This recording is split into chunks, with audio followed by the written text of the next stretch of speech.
మనము ఈ క్రిస్మస్లో ప్రభువుని మన హృదయంలో చేర్చుకోవాలి. హృదయములో మన ప్రభువుకి చోటు లేకపోతే ఎన్ని క్రిస్మస్ ఆరాధన చేసినా కానీ అది నిజమైన క్రిస్మస్ కాదు. ఇప్పుడు నిజమైన క్రిస్మస్ తెలుసా? నా ప్రభువుకి హృదయములో చోటు ఇవ్వాలి.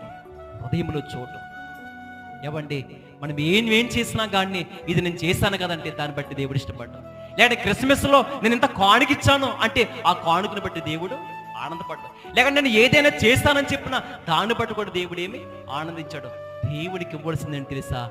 ఇరిగి నలిగిన హృదయము, నాకు ఇష్టమైన బలి. అంటే బలి అంటాడని తెలుసా?